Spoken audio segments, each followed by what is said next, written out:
hablar, para discutir, así que un programa lleno de noticias y de análisis. Porque están pasando muchas cosas en nuestro país, así que sí, seguramente hay mucho para poder hablar, pero arrancamos como todos los lunes con la historia de madres y ahora nos toca la 20ª Marcha de la Resistencia. Exactamente. Esta 20ª marcha se realizó el 6 y 7 de diciembre de 2000 y la consigna fue: el futuro llegó, ayúdanos a cambiarlo. Bueno, se cumplían 20 años de las marchas. Desde 1981 ocupábamos y defendíamos la plaza, sosteniendo la resistencia durante 24 horas. Ese año era muy especial. En abril inaugurábamos las clases de la Universidad Popular de las Madres de Plaza de Mayo. Otro paso adelante que despertó amplias expectativas y apoyos de distintas universidades e instituciones académicas del ámbito internacional. La orientación de las carreras y seminarios reflejaban el rigor intelectual del proyecto, ¿no? Las carreras eran psicología social, economía, arte, educación popular. Esta educación popular la trajimos también en un seminario acá en Mar del Plata, que vinieron muchos maestros y fue realmente muy productiva ese seminario. Bueno, también periodismo, derechos humanos. Y también otra de las cuestiones que tenían la orientación de la universidad era la formación política y el compromiso con la lucha social. En octubre del 2000 las aulas no alcanzaban para dictar las clases y todos los cursos previstos. Ese mes decidimos mudarnos a un espacio más amplio que además permitió unificar en el mismo edificio la Casa de las Madres, una sede para la universidad y la librería y café literario Osvaldo Bayer. También ese año apareció nuestra revista llamada Locas, Cultura y Utopías, una publicación cultural editada por nuestra asociación, y el programa semanal de radio de las madres, llamado Ni un paso atrás.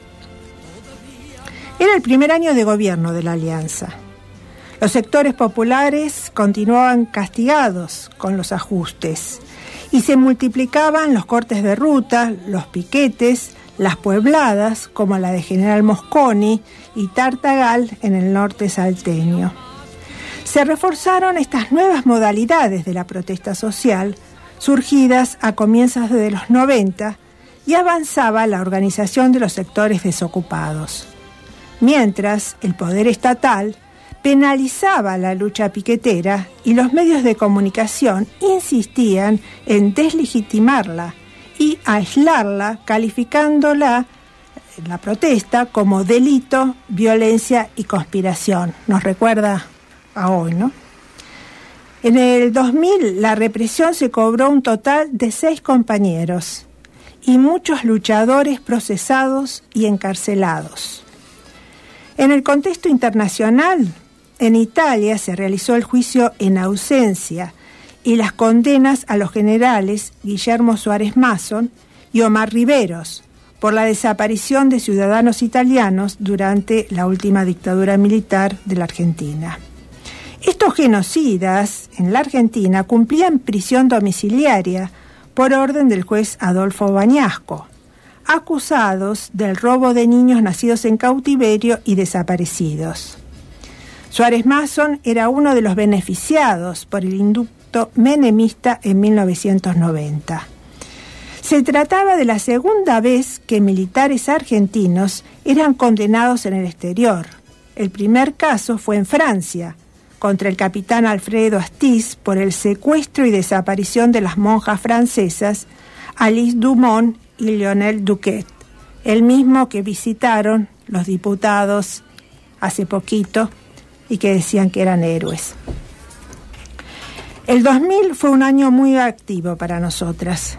En mayo viajaron Eve y algunas madres a Cuba para participar del acto del Día de los Trabajadores en La Habana, donde Eve repudió el voto argentino contra Cuba.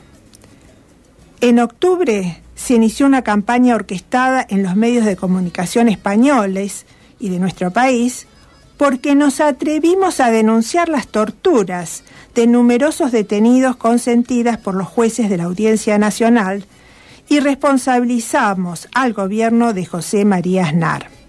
De esta manera, nos solidarizábamos con los familiares de los presos vascos. Eve sostenía: cuando el Estado viola la ley, se transforma en un Estado terrorista. El 6 de diciembre iniciábamos la marcha de 24 horas. La plaza estaba cubierta de banderas con las consignas de la asociación. Nosotras marchábamos con la bandera Vivir combatiendo la injusticia. Por primera vez, los docentes y estudiantes llevaban la bandera de la Universidad Popular. En esta marcha decidimos dedicárselos a los más jóvenes, a los niños explotados, a los que no tenían nada que comer, a los cientos de niños que se morían antes de cumplir los 6 años. En el volante de invitación señalábamos: para cambiar el futuro de nuestros niños marchamos contra la explotación y contra los responsables del hambre y la desocupación. Tenemos el deber de organizarnos para luchar. Tenemos que aprender del ejemplo de nuestros 30.000 hijos. Como decía el Che, todos los minutos de nuestra vida son pocos para construir el hombre nuevo. También pedíamos por la libertad de los presos políticos de la Tablada, que cumplían 95 días de ayuno. A través de carteles, cánticos, consignas, los manifestantes acusaban al gobierno por la suerte de los ayunantes. Queremos decir que un mes antes de la marcha, en la sede de la universidad, madres y docentes habían iniciado ayunos solidarios con los presos políticos que reclamaban un juicio justo. Al cierre de la jornada, Eve calificó al presidente de la Rúa en términos muy duros, por servir al Fondo Monetario. Si hay que cortar rutas, se cortarán, dijo Eve, y continuaremos la lucha. Finalizada la jornada, partimos hacia la Casa de las Madres por Avenida de Mayo, reclamando la liberación de Raúl Castel, Emilio Alí, miembros del movimiento Desocupados, y de todos los presos por luchar que el sistema penalizaba y reprimía. Así termina de compartir esta 20ª Marcha de la Resistencia. Como todos los lunes, después de repasar la Marcha de la Resistencia, traemos algún discurso de Eve. Muchas veces coincide con la Marcha de la Resistencia, pero en esta oportunidad trajimos una entrevista que ella dio y que hace un repaso sobre, entre otras cosas, lo que significan las marchas de la Resistencia para las madres de Plaza de Mayo. Yo no tengo miedo de ir presa porque pasé muchas cosas muy horribles. En la época de la dictadura nos ponían presa con un muerto en una celda.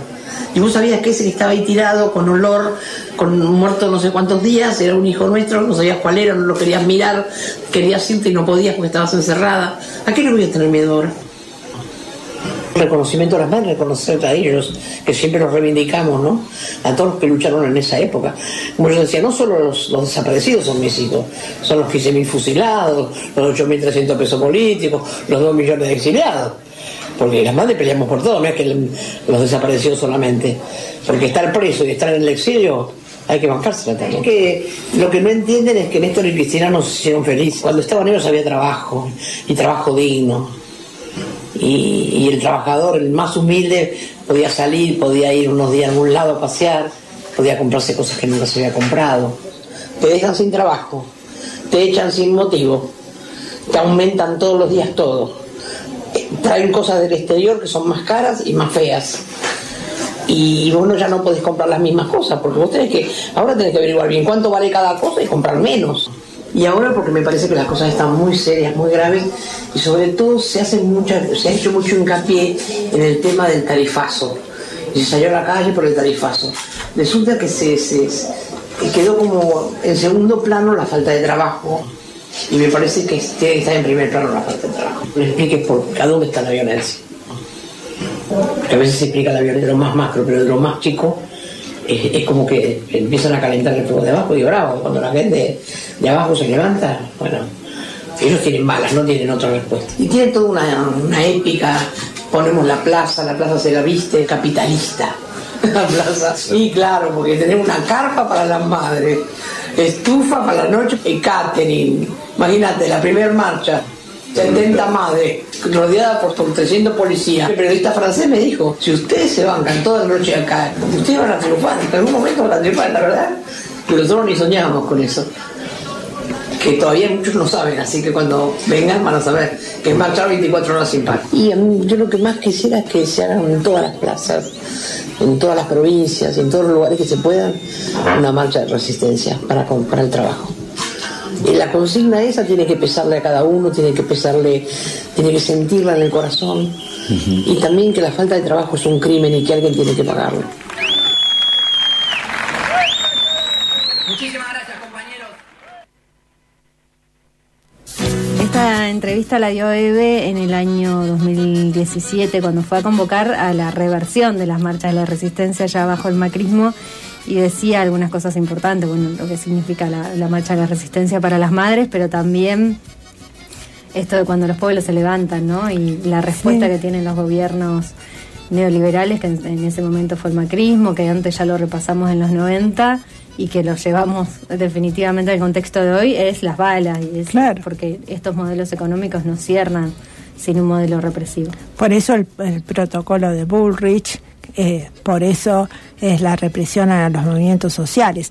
Eve parece que estuviera hablando ayer, porque todo se vuelve a dar en este contexto mucho más rápido de lo que se dio en el macrismo.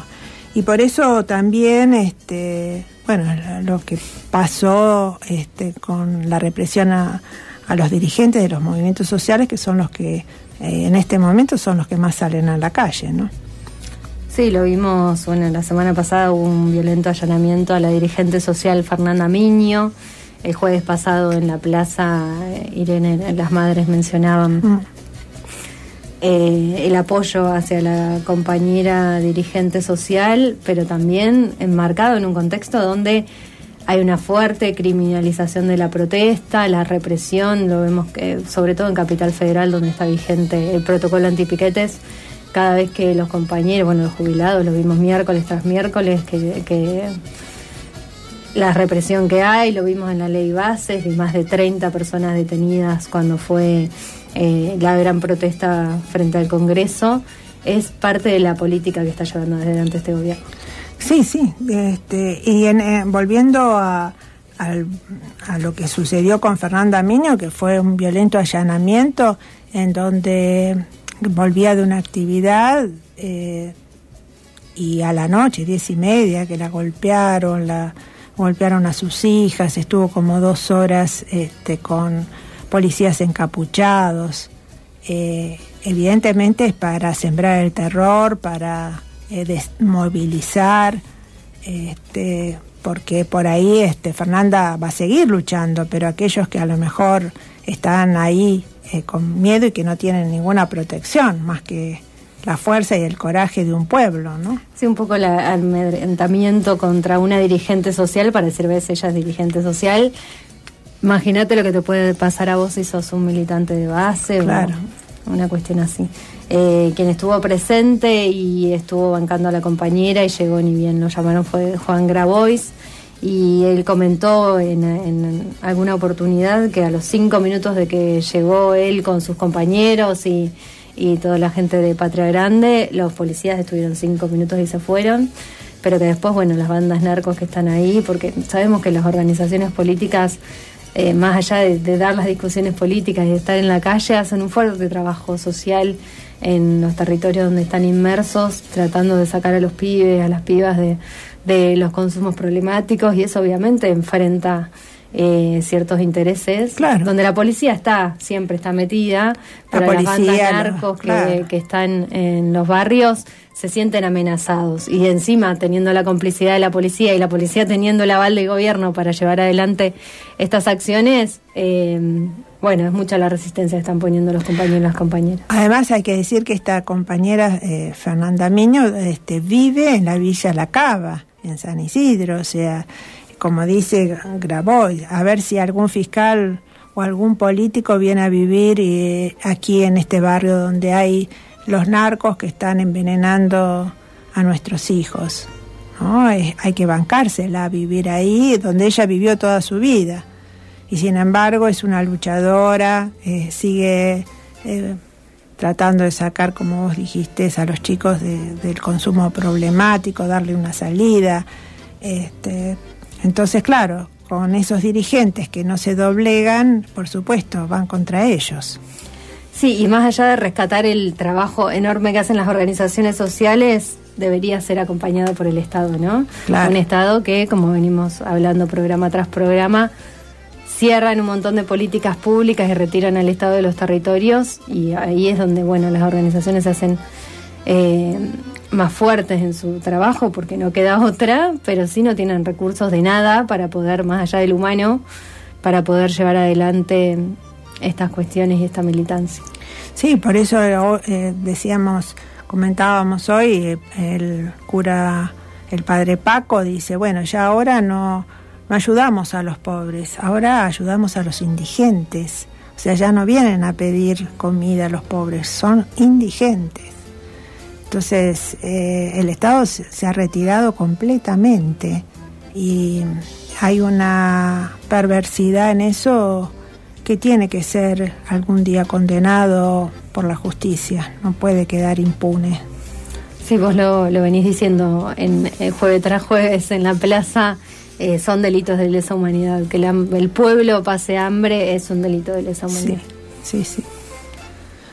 Bueno, también queremos decir esta semana, el jueves 17 de octubre, Visitación, nuestra madre de Capital, cumple 100 años. 100 años, porque sí, se viene el 17 de octubre, vamos a estar hablando del 17 de octubre en el próximo bloque, pero las madres tienen el suyo. Es Visitación cumpliendo 100 años y de una lucha ininterrumpida que ha dado en la plaza junto a sus compañeras. Carmen también cumpleaños, ¿no? Sí, 18. Sí. Carmen, la compañera que se ha quedado un poco a cargo de la asociación cuando bebe cambio de casa, en Capital, por supuesto. y bueno, el saludo para las dos compañeras, que es celebrar la vida, como nos enseñan las madres. Y además un abrazo enorme. Visitación siempre nos recibía cuando íbamos con una sonrisa, con una mirada pícara, con todo el amor que ella daba, ¿no? Y con una fuerza para los discursos, así que sí, la acompañamos, la queremos y le decimos un feliz cumpleaños para el jueves. Trajimos para compartirles porque tal vez hay gente que nunca la escuchó a Visitación. Entonces tenemos un audio de ella cuando cuenta un poco su historia y qué significa para ella la lucha de las madres. Así que lo compartimos y escuchamos a Visitación.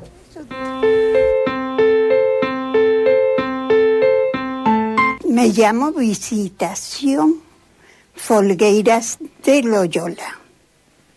Soy española, asturiana. Yo pensaba, están haciendo bien porque iban a trabajar a villas de emergencia. Viene también el director del colegio secundario y me viene a decir, mira que vinieron a llevar el nombre de todos los delegados. Al decirme todo eso, digo, bueno, les hablo, digo, voy a la embajada española y se van a España, porque allá tenía yo 2 hermanos. Me dijeron, no, mami, somos argentinos, no tenemos por qué irnos. Yo no creía que les iba a pasar nada. ¿Sabes por qué? Porque yo digo, no hacían cosas malas. Al contrario, daban lo que tenían. Él ayudaba, yo a lo mejor dejaba la heladera llena y cuando llegaba no había nada. Campera de él, digo, te regalé una campera hermosa y no la ten. Sí, porque otros tenían frío y no tenían. Fuimos a San Martín, llevamos habeas corpus. Bueno, hicimos todos los trámites, hasta que después me encontré con las madres, una le llamaban Vicenta, otra que era de Loma Hermosa, a Elisa Gandini. Y así empecé con las madres.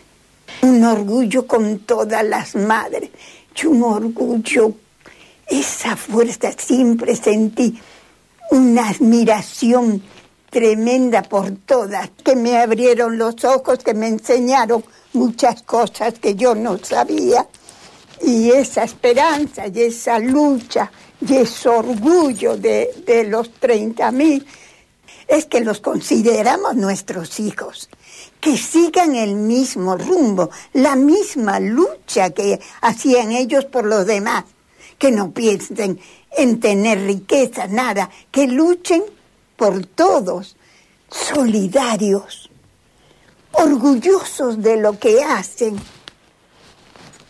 que piensen lo mismo que pensaban y luchen por nuestros hijos, no tengan miedo a nada.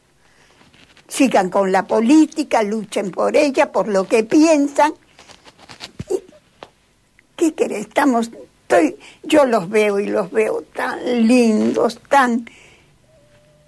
con tanta fuerza, que me parece que están siguiendo el mismo ejemplo.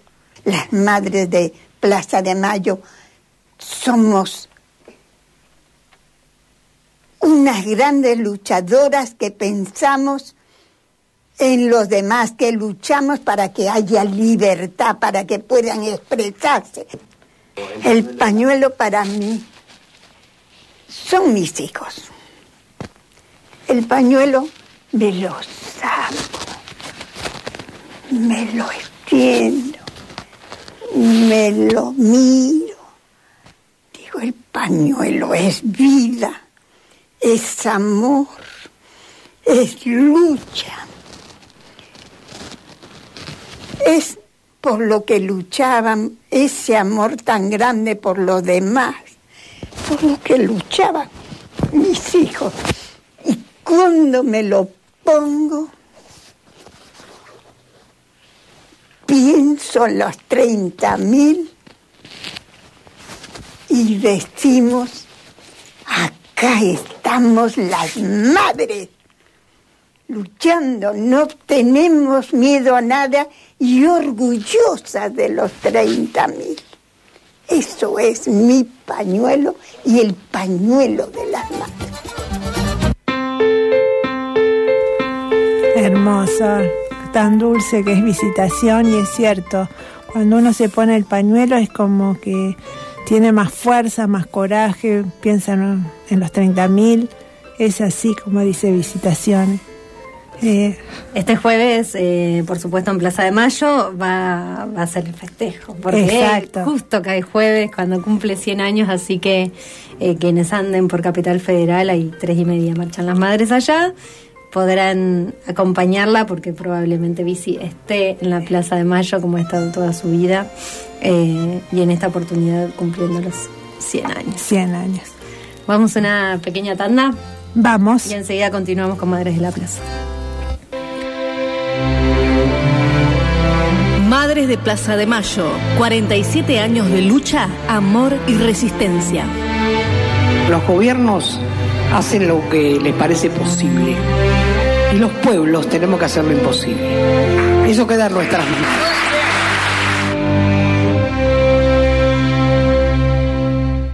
Radio Comunitaria de la Azotea, 88.7. Estamos donde tenemos que estar. Interrumpimos esta transmisión para dar un aviso a la comunidad. El Prisma va los lunes de 18 a 20. Economía solidaria y popular, movimientos sociales, cooperativismo y autogestión. Prisma, lunes de 18 a 20. Radio Comunitaria de la Azotea. Ahora, recuperamos la programación habitual. SADOP. Conocer tus derechos es el primer paso para defenderlos. SADOP, el sindicato que representa a los docentes privados. Acércate, afiliate, elegí delegado. Sumate a OSDOP, la obra social de los docentes privados. Centro Mutual Docente, cobertura y beneficios para los trabajadores de las escuelas privadas y sus familias.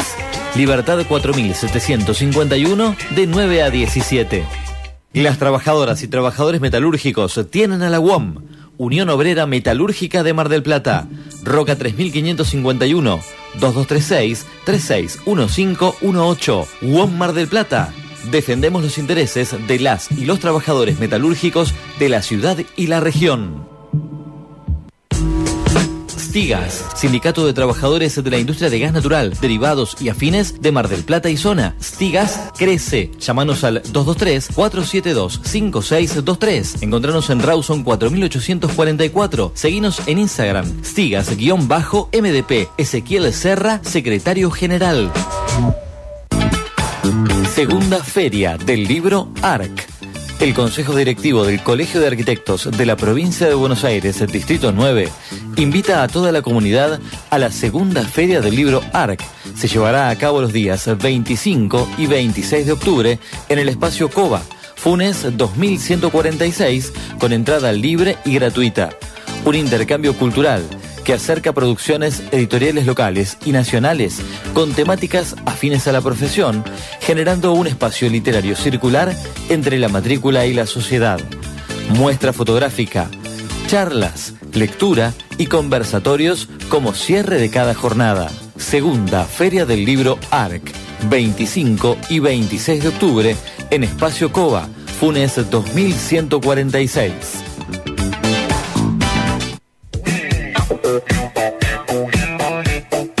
Mayorista Soto, ventas por mayor y menor, cigarrillos, golosinas, galletitas, snacks, bebidas con y sin alcohol, productos de almacén, pañales, sin mínimo de compra. Fortunato de la Plaza 4798. Búscanos en Facebook e Instagram como Mayorista Soto o visita nuestra web www.mayoristasoto.com. Consulta nuestros precios en tiempo real y realiza tus compras online. Aceptamos todas las tarjetas, Mercado Pago y cuenta DNI. Mayorista Soto, WhatsApp 2234-26910. Mayorista Soto.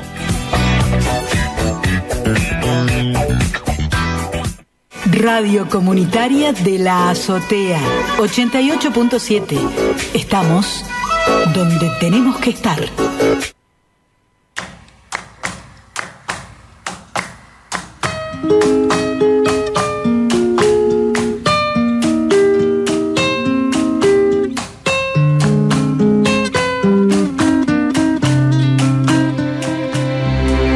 De Plaza de Mayo, 47 años de amor y vida, venciendo el silencio, la muerte y el olvido. Las madres creemos en los pueblos que con su fuerza y sus convicciones llenan las plazas y las calles para exigir lo que queremos: trabajo, dignidad, salud, educación.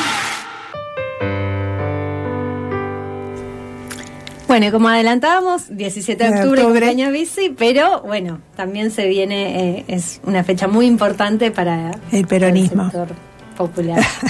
Y los sectores populares, fue una jornada donde los trabajadores fueron a pedir la libertad de Juan Domingo Perón. Así que siempre se recuerda, se hacen actos. Surgió la resistencia peronista cuando Perón estaba exiliado, y es muy importante esta fecha porque nos recuerda que la movilización del pueblo puede abrir nuevas puertas para rescatar y volver a políticas públicas para los sectores populares y para el pueblo en general, ¿no? Sí, Leonor, pero también rescatar esto, ¿no? Es el Día de la Lealtad Peronista, por esto que decíamos.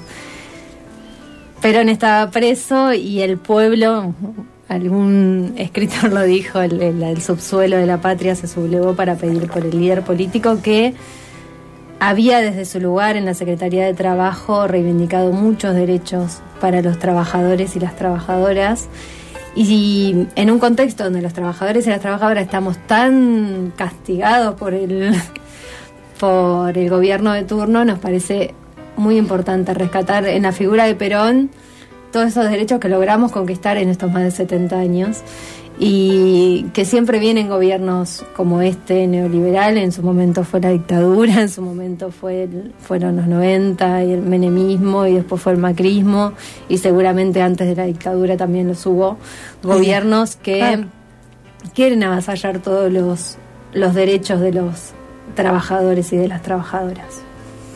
Y en el golpe militar de Onganía, con los bastones blancos que quisieron cerrar las universidades, así que sí, hubo muchos gobiernos y golpes de Estado queriendo avasallar los derechos de los trabajadores y de la universidad, ¿no?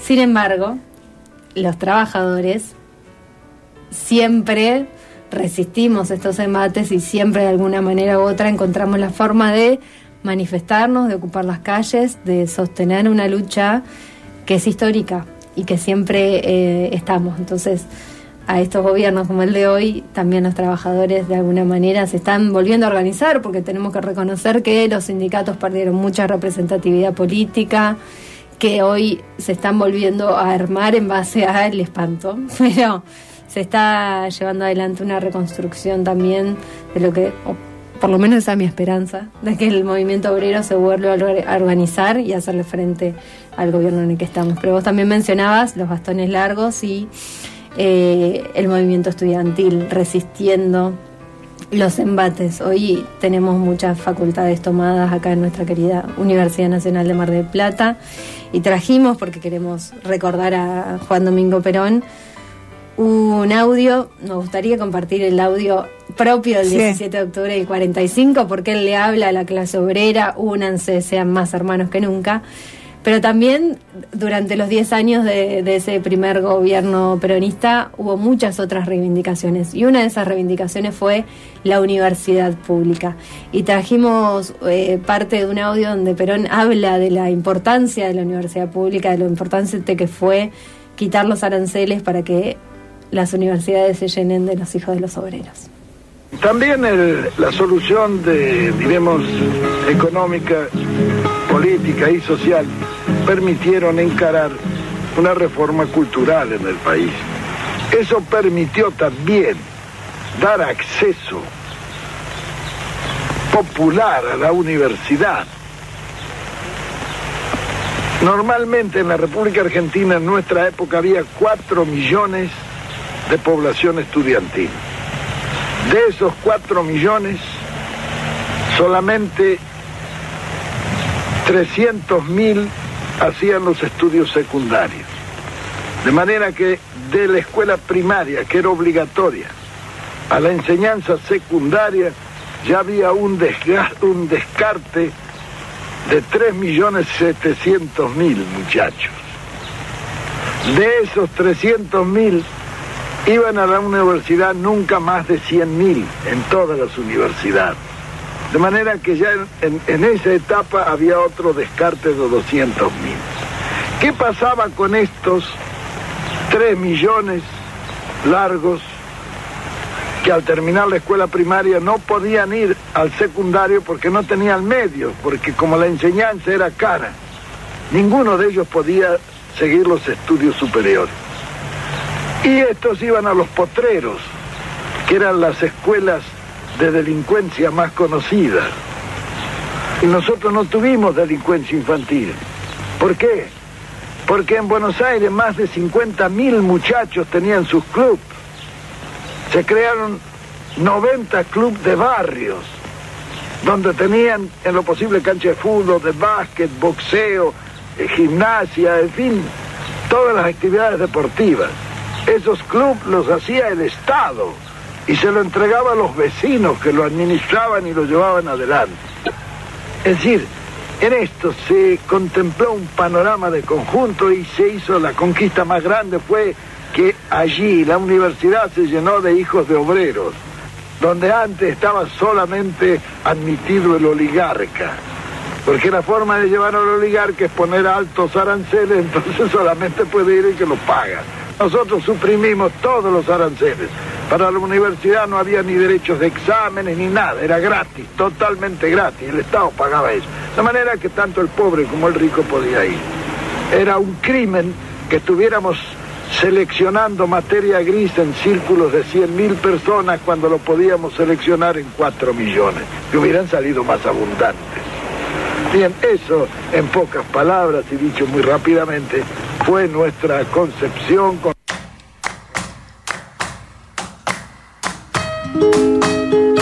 Bueno, escuchábamos a Perón y la importancia de lo que fue quitar los aranceles universitarios y esa gran conquista, creo que una de las mayores conquistas que recibimos también como movimiento obrero, porque hay muchas generaciones y cada tanto cuando hay gobiernos populares somos muchas las primeras generaciones que podemos acceder a la universidad por esto, porque no hay aranceles y porque es una de las grandes conquistas, digo, del peronismo, y a veces no entiendo cómo puede haber clase obrera que no se sienta peronista, pero fue una de las grandes conquistas de todo el país, sean peronistas o no.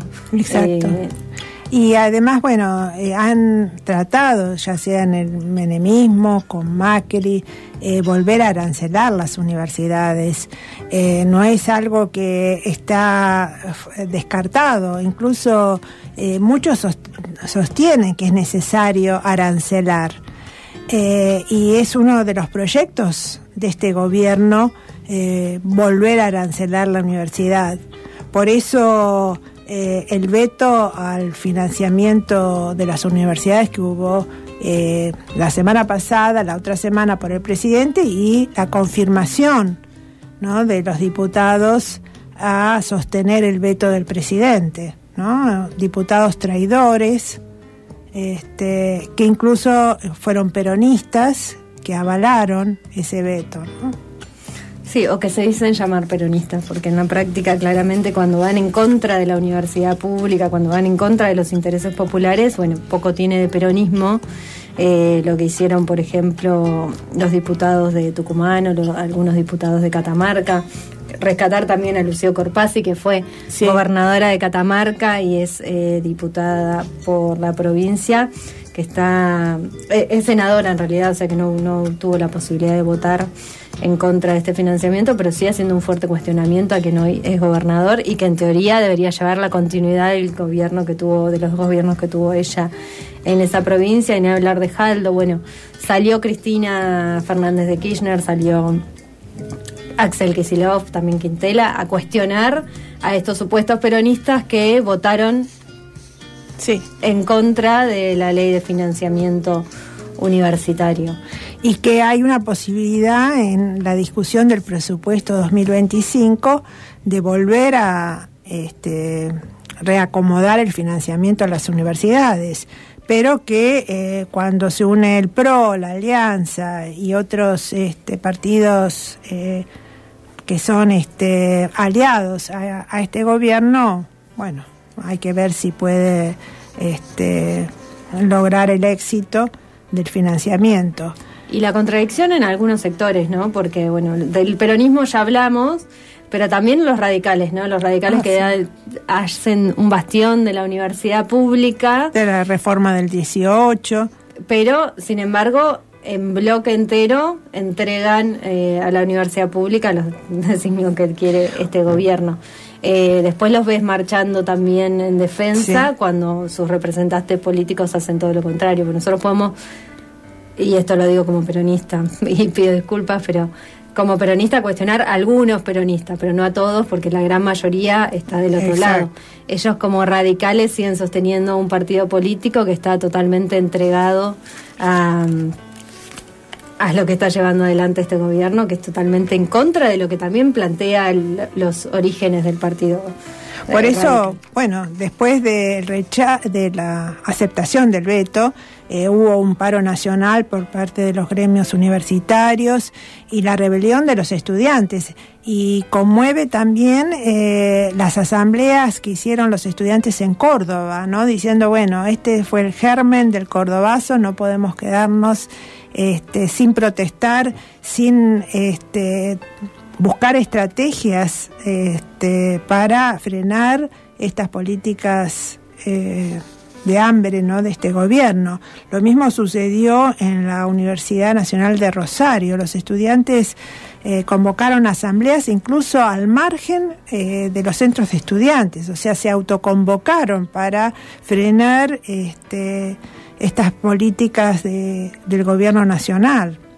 Sí, aquí en la ciudad de Mar del Plata también hay varias facultades tomadas, como decíamos, la Facultad de trabajo social, la de humanidades, psicología, exactas. Hay varias facultades tomadas de los que componen la Universidad Nacional de Mar del Plata. Y en el día de ayer, las que están en el complejo universitario, son todas las que nombré, organizaron un festival.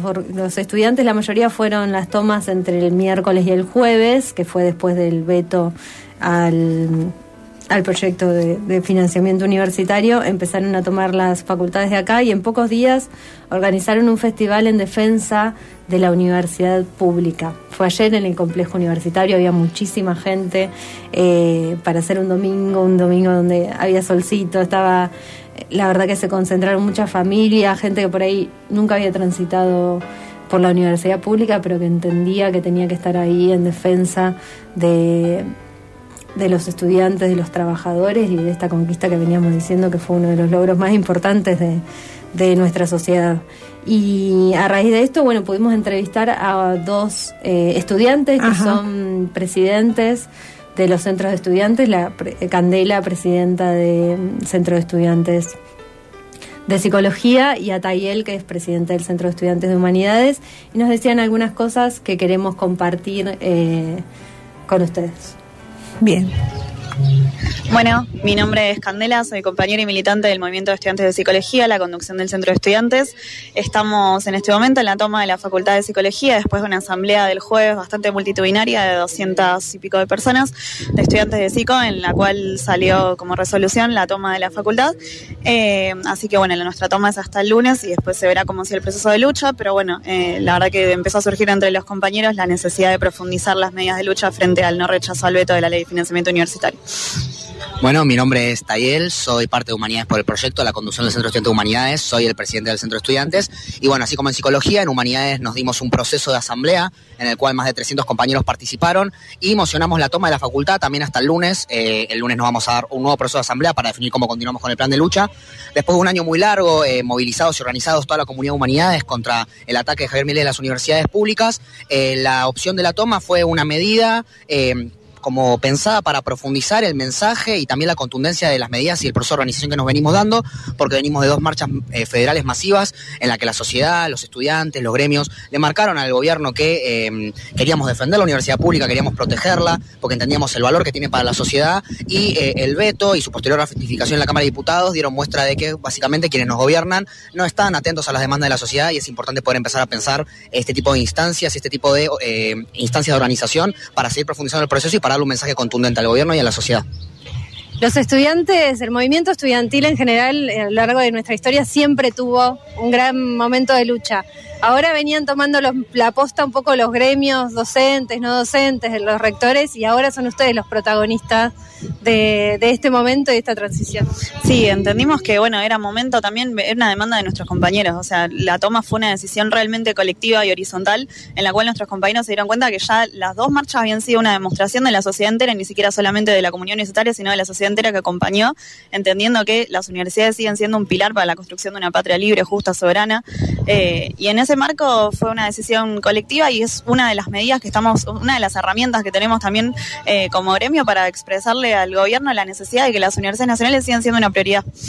Sí, también, bueno, en particular en Humanidades, este proceso de la toma es un poco la decantación de un proceso de organización que nos venimos dando a lo largo de todo el año. Tuvimos varias asambleas estudiantiles en las cuales tomamos decisiones colectivas respecto a qué medidas íbamos a tomar y qué plan de lucha nos íbamos a dar para poder enfrentar el ataque del gobierno a las universidades públicas. Y bueno, justamente esta profundización y tomar la posta con este tipo de medidas tiene que ver también con esa realización y esa bronca contenida que teníamos, porque todas las instancias que fuimos buscando a lo largo del año para dar un mensaje al gobierno y también para visibilizar lo que estaba pasando no fueron oídas. Básicamente el gobierno se niega a abrir todo tipo de canal de diálogo, se niega a abrir espacio a cualquier tipo de demanda que provenga de la comunidad universitaria e incluso de la sociedad en general, y es por eso que también este proceso, esta asamblea que votó la toma también tiene que ver con eso, con esa bronca acumulada a lo largo del año que básicamente se está canalizando y que se está organizando a través de la toma de la facultad. Bueno, también queremos compartir lo que dijeron los estudiantes de Rosario, ¿no? Era, bueno, compartir o convertir la bronca en resistencia, ¿no? No queremos ser la generación que vea cerrar la universidad pública y gratuita. La lucha recién empieza. Y también decían, no permitamos que el gobierno convierta la educación en una mercancía. Si los estudiantes y los obreros frenaron a Onganía, ¿cómo no vamos a frenar ahora a un tipo que no sabe una simple división? Se están organizando, y vuelvo a recordar las palabras de Eve, donde dice, debemos organizarnos para combatir estas políticas neoliberales. Creo que cuando el movimiento desde abajo, ¿no?, se organiza y también mueve el tablero de los de arriba. Organizarnos y unificar las luchas, me parece que también es la tarea, ¿no? Ayer, mientras se desarrollaba este festival, llegaron los gremios que son parte también de la comunidad universitaria, ¿no? El sindicato docente, el sindicato no docente, los compañeros de ATE CONICET, estuvieron ahí acompañando la lucha de los estudiantes en este momento, pero como decíamos, fueron los que iniciaron esta demanda ya el 23 de abril, cuando fue la primera gran marcha universitaria.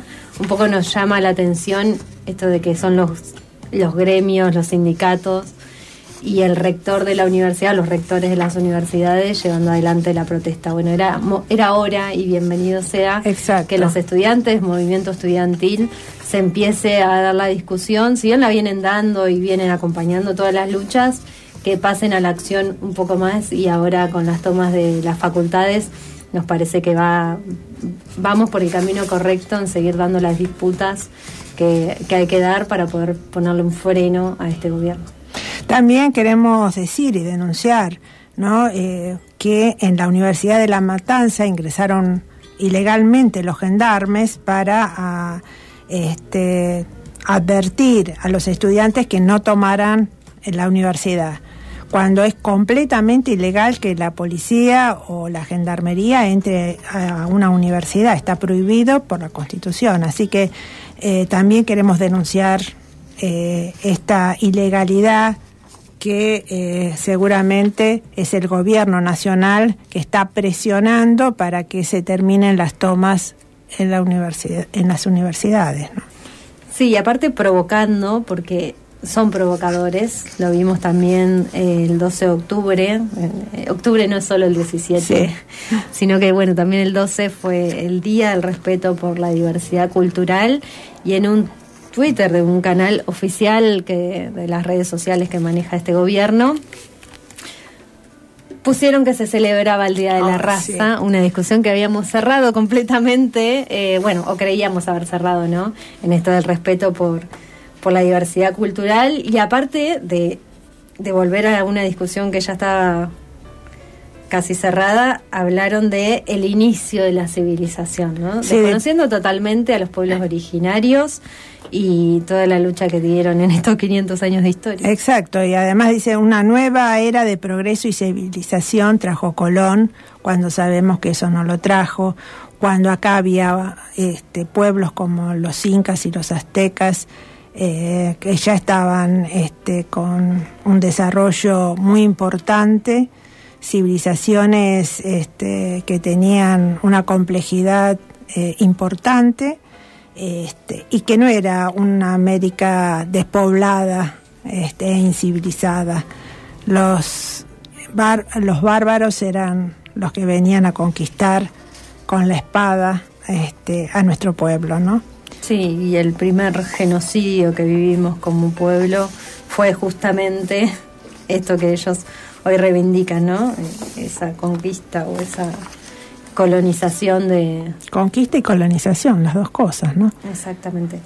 Y en contraposición a esto, lo que siempre se hace el fin de semana largo del 12 de octubre es el encuentro de mujeres. Antes, encuentro nacional, ahora entendiendo la diversidad cultural, es el encuentro plurinacional de mujeres. Mujeres lesbianas, trans, travestis, bisexuales, intersexuales e identidades no binarias.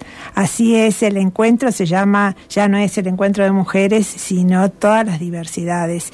Y esto me parece importante porque además se hizo en Jujuy, un lugar donde nosotros, fueron avasallados los trabajadores docentes por Morales, y entonces rescataban las organizadoras, ¿no?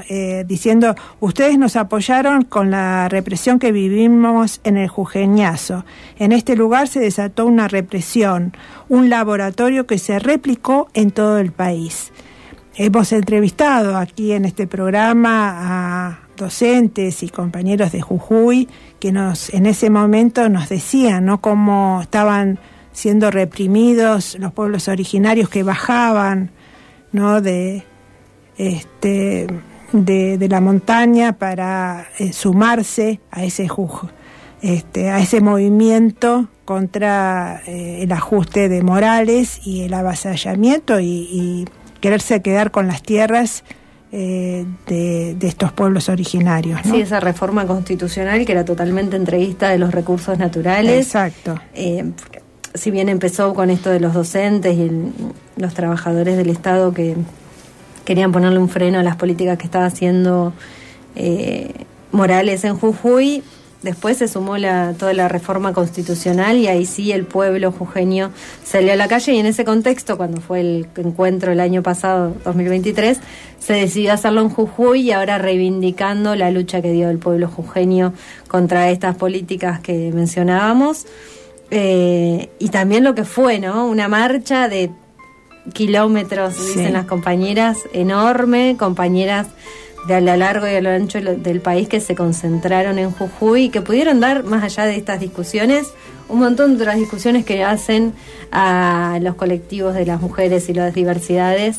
Hay más de 50 mesas, talleres donde se discuten absolutamente todas las políticas que podemos llevar adelante. No siempre, no estamos de acuerdo en todas las discusiones que damos, y creo que eso es lo más rico de estos encuentros, porque podemos tener las distintas posturas, las distintas miradas. Se organizan de todos los partidos políticos, de todos los sectores sociales, de todas las agrupaciones, sindicatos, y es una gran concentración. Quienes hemos tenido la posibilidad de asistir a algún que otro encuentro, es realmente un momento muy importante para toda la política nacional, porque nos llevamos siempre consignas para trabajar durante todo el año y discusiones para dar durante todo el año. Exacto. Una de las organizadoras decía: esto nos llama de nuevo a la alerta, a poder recuperar una perspectiva federal y darle a los conflictos territoriales provinciales la importancia que merecen. Lo que ocurre a lo largo y a lo ancho del país se utiliza como prueba y error de políticas para beneficiar a los sectores financieros, empresariales y políticos, que no están pensando en el bienestar del pueblo, sino en el enriquecimiento de unos pocos.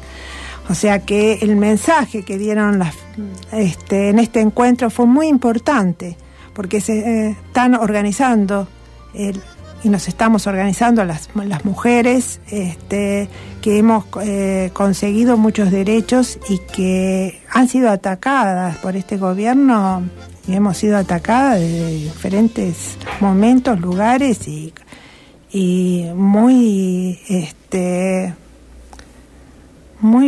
con palabras realmente perversas también, ¿no? Sí, y como mencionábamos el movimiento obrero, el movimiento estudiantil, bueno, las mujeres también nos organizamos, ni hablar. Exacto. El ejemplo de las madres de Plaza de Mayo contra la última dictadura militar. Y esto que decías del federalismo, que es algo muy importante que se discute en el encuentro, por eso el próximo encuentro, en el 2025, va a ser en Corrientes, una provincia que tuvo en el foco de la discusión este año por la trata de personas, por lo que pasó con Loan, las mujeres y las disidencias, las diversidades. No nos olvidamos de Loan, vamos a seguir reclamando por él y por la trata de personas que está habiendo en ese sector de nuestro país. Así que nos veremos en el 2025. En realidad, la trata de personas lamentablemente es en todo el país, en todas las provincias, algunas con mayor énfasis y sí, hay que ir acá al cordón frutihortícola para ver también cómo se trata de personas. Exactamente. En lo laboral, ¿no? Bueno, vamos llegando al final. Mencionamos como siempre la campaña de nuestra querida Radio de la Azotea, juntando los pesitos para poder seguir sosteniendo esta radio. Gracias a Pablo Buzo, nuestro operador. Nos encontramos el jueves. El jueves a las 16 horas en Peatonal y Mitre. Y por supuesto el lunes con nuestro programa de siempre a las 17 horas. Y le damos paso a Rati con su programa El Prisma. Gracias.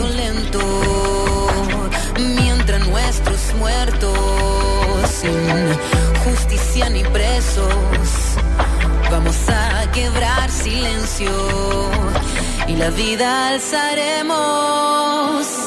Rebelión de octubre, nuestra América nos une. Rebelión de octubre, dignidad nos constituye. Octubre, rebelión, con esta convicción. Octubre, rebelión, se lucha desde el corazón. Abajo y a la izquierda, a mí me late, a ti te late. Abajo y a la izquierda, a ti te late y a mí me late. Me gustaría con mis dos ojitos poder volver a mirar, pero a través de mi voz te quiero informar que mi lucha se escucha, ya que la injusticia fue injusta, pero este es el nuevo despertar. Aquella capucha te empodera de rebeldía, tu mirada sombría refleja que tu alma está herida, pero ha llegado el día en que con la mente enfurecida nos enfrentamos ante la desigualdad, represión e hipocresía. De pronto la lucha se expandía, en las calles ardía un fuego que de pronto encendía, pues el futuro de nosotros dependía. Nuestra lucha por los años trascendería. Esto sería hasta que la dignidad saturgue mía, hasta que la dignidad saturgue mía.